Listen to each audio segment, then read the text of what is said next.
Vou começar a falar um pouco sobre o São Paulo, porque terminou agora há pouco no Morumbi. O São Paulo vencia o Alianza Lima pelo placar de 2-0 e acabou sofrendo um empate, né, no segundo tempo, em 2-2. Vamos começar a conversar aqui com Carlos Eduardo Mansur e com o Alex sobre o jogo estranho do Morumbi, né? Porque, Mansur, você sabe que eu tenho criticado bastante o futebol do São Paulo, não é de hoje. E hoje, especialmente, acho que o São Paulo, se pegar os últimos jogos todos, para mim foi os melhores 45 minutos do São Paulo em bastante tempo. O primeiro tempo do São Paulo eu achei muito bom, perto do que o São Paulo vinha jogando. E o segundo tempo voltou a ser o São Paulo de sempre, né? O São Paulo que cria menos, que dá o campo ao adversário, permite que o adversário crie oportunidades contra o seu gol.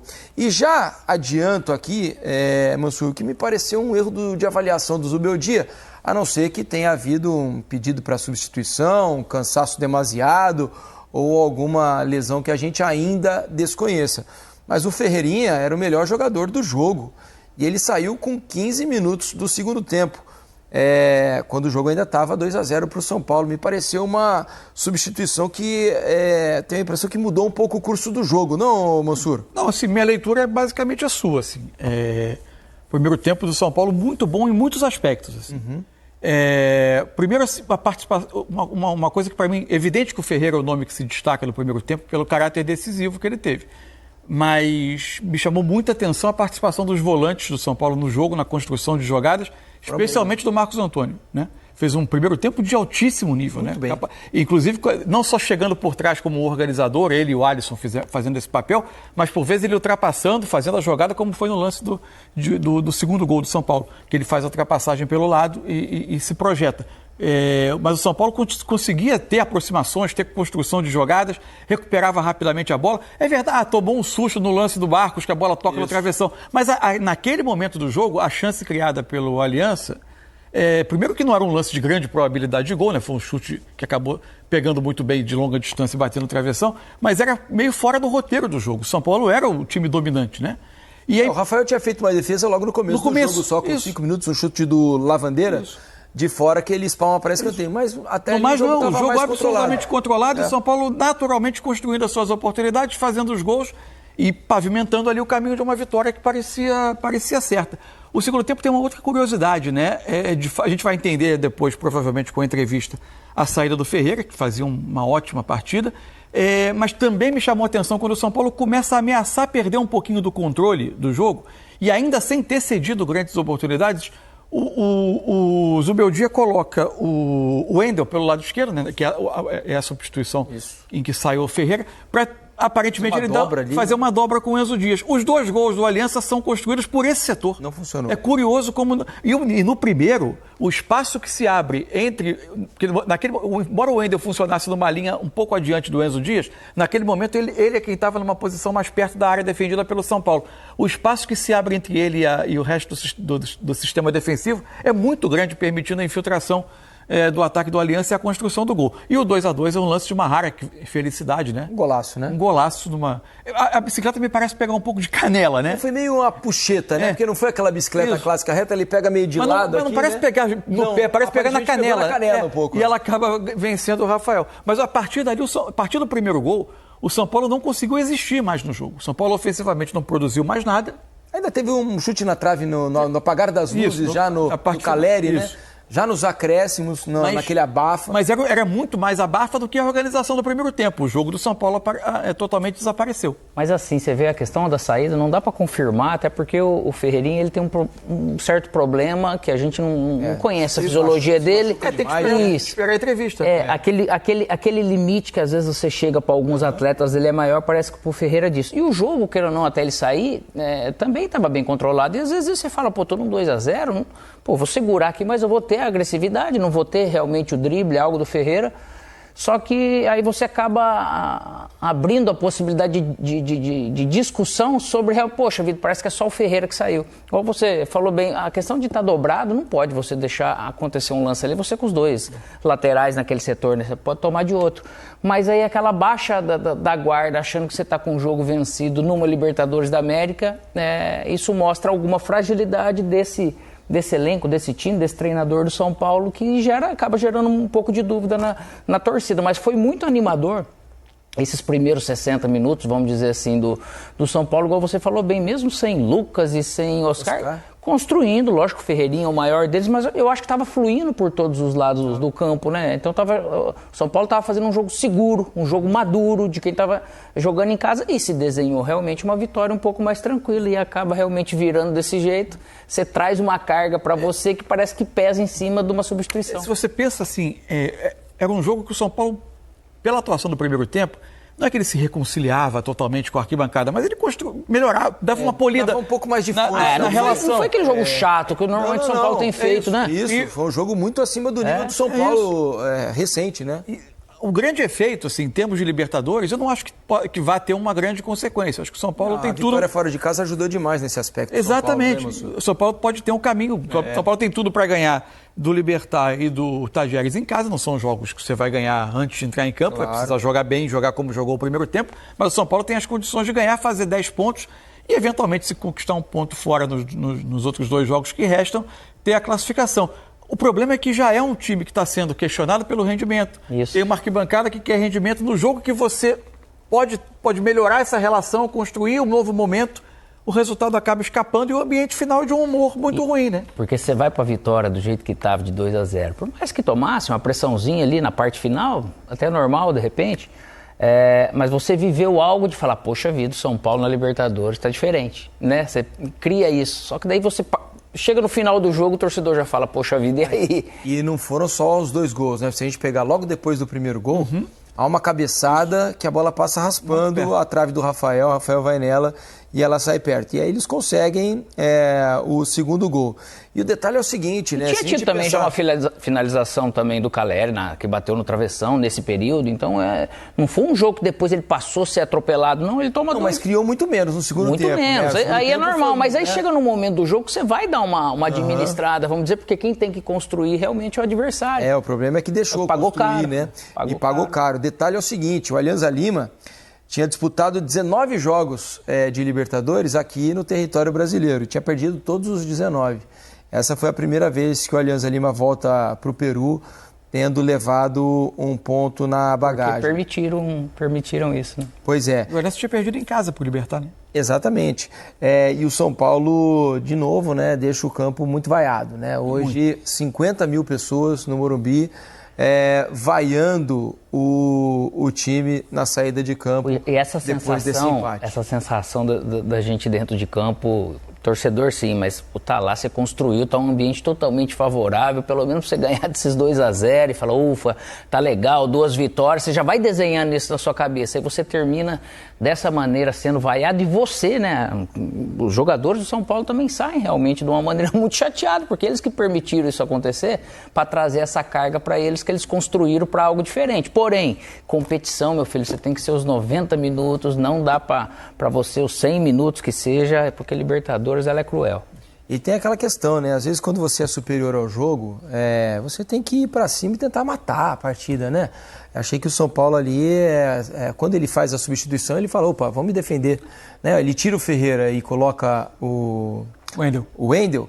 Aí a cabeça do jogador, ele fala, não sei, Alex, você esteve em campo, mas assim, quando você tá lá, você era o camisa 10 do Inter, seu treinador tira o ponta e coloca um lateral esquerdo no lugar, fala, já vamos botar a bundinha para trás. Já não é para fluir igual tava fluindo. Vamos defender. Não sei se passa um recado pro time em campo, não, Alex? O que você acha? O jogador sente isso em campo ou é bobagem? Não, na hora, dependendo de um jogo desse do jeito que tava, até não. Por mais que você fala, poxa vida, cara, não era para fazer isso. Você vai pensar nisso depois. Você vai pro vestiário também, poxa vida, não era para ter tirado o Mansur e colocado o Felipe, entendeu? Essa discussão, ela acaba vindo depois. Mas dentro do jogo, quando tá fluindo, você tem que aproveitar realmente esse tipo de jogo para poder... Porque cada jogo é uma possibilidade de você aumentar ou manter sua confiança, né, em alta, ou você perder ela, né, cara? Então ele acabou trazendo essa carga para ele que tem responsabilidade, tem consequência em tudo que você faz. Entra um lateral que tem uma característica bem mais ofensiva, né? E acho que também tem muitos times em muitos jogos que o time que está com a vantagem, entende que a partir dali ele vai encontrar muito espaço às costas de um adversário que, além de ter uma média de idade alta, o Aliança Lima, né?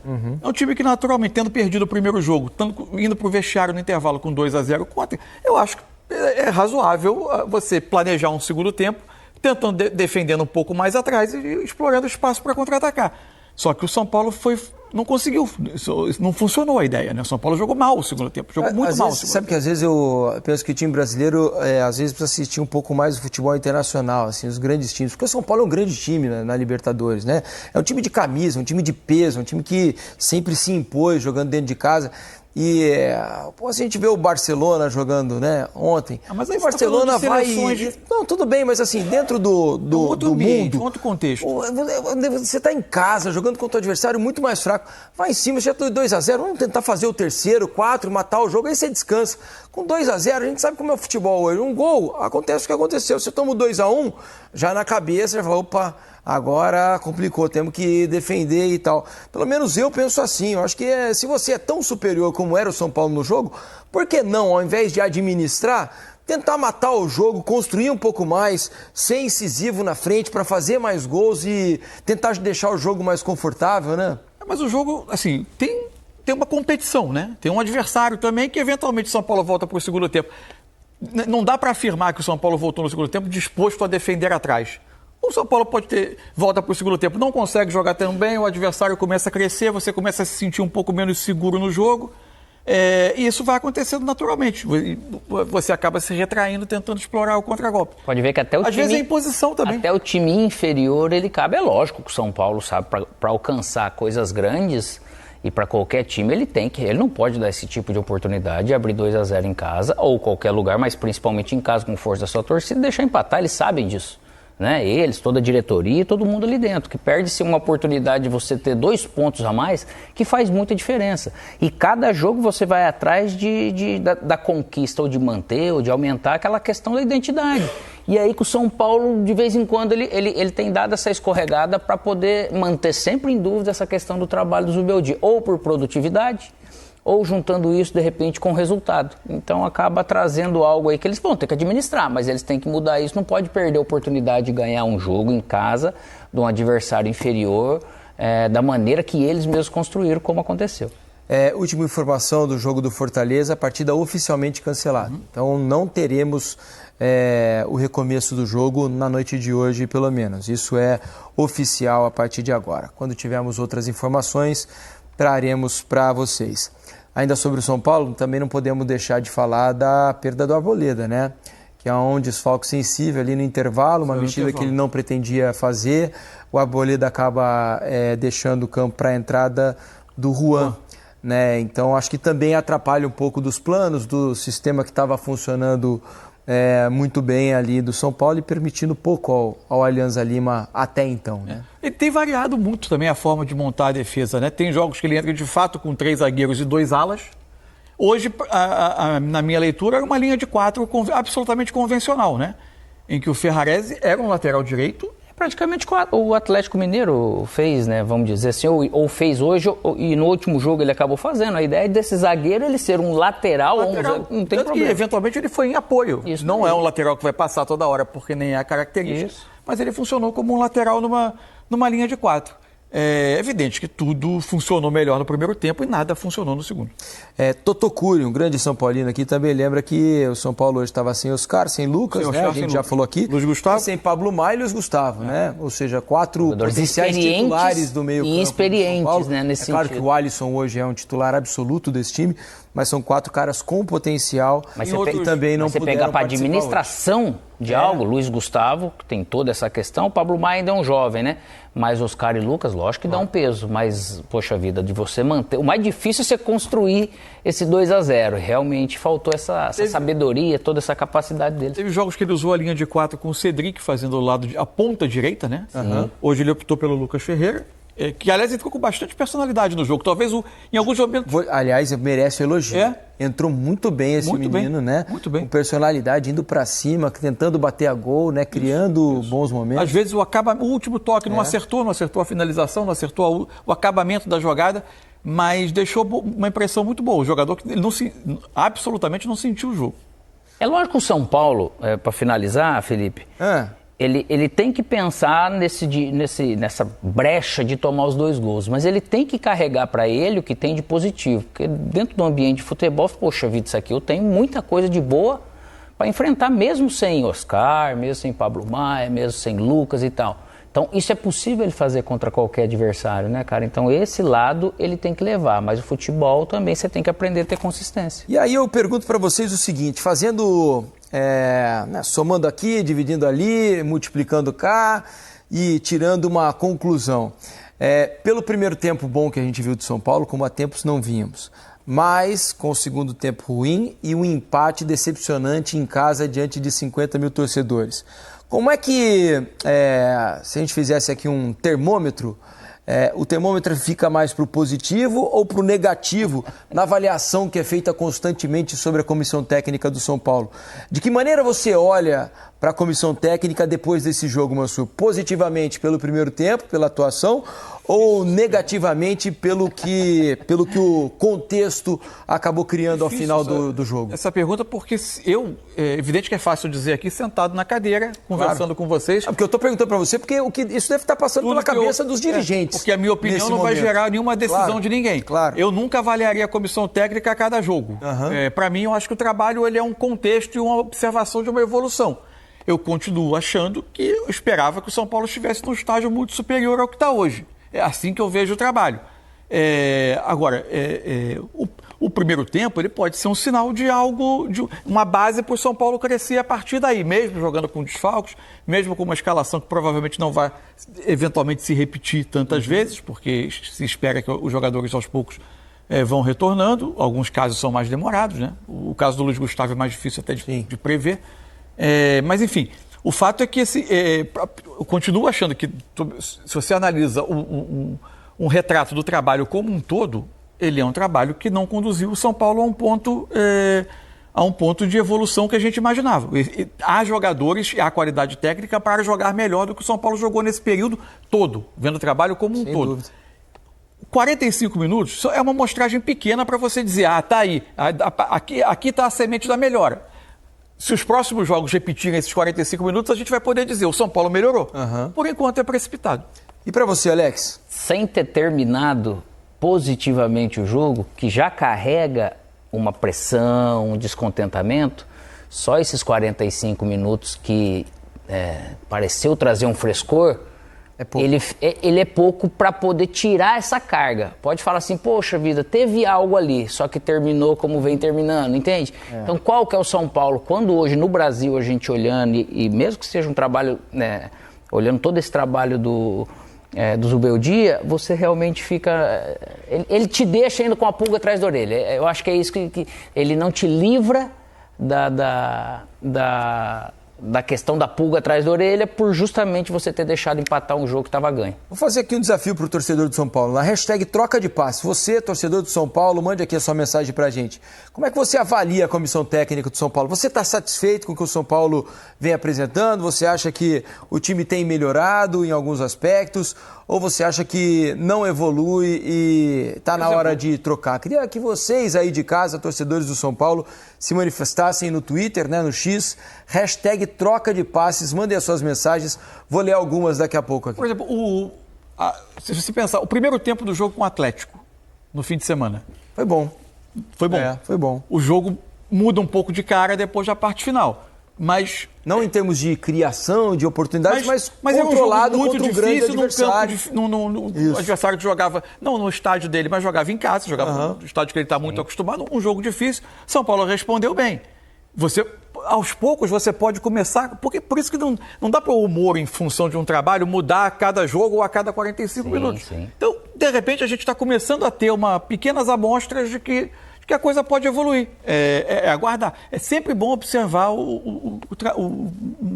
períodos um pouco maiores de trabalho. Só uma pequena amostragem aqui, o Galhardo Braga, na hashtag troca de passes, diz o seguinte: o técnico do São Paulo deixou escapar a vitória mexendo mal no time. O Vini Prado, boa noite, São Paulo está na parada ainda, Caleri não pode perder o gol que ele perdeu na cara do gol, a bola veio pingando para ele meter no gol, daí a culpa é do Zubeldia. sem Lucas e Oscar, também há desfalques. Ainda assim, é possível jogar um pouco melhor do que o São Paulo vem jogando, né? O Braga diz ainda aqui, ó, concordo com você, Felipe, o São Paulo tinha tudo para golear nessa noite. Assim que vocês mandarem mensagens aqui, eu vou lendo outras aqui, tá bom?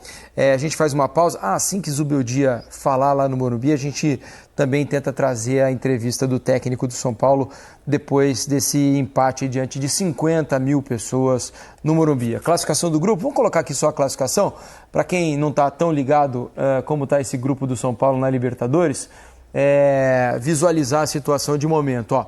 O Libertad tem 2 jogos e 2 vitórias, né? O próximo adversário do São Paulo. O São Paulo tem 4, o Alianza Lima 1 e o Talleres de Córdoba ainda não pontuou nessa primeira fase até aqui, nesses 2 jogos iniciais. Certo?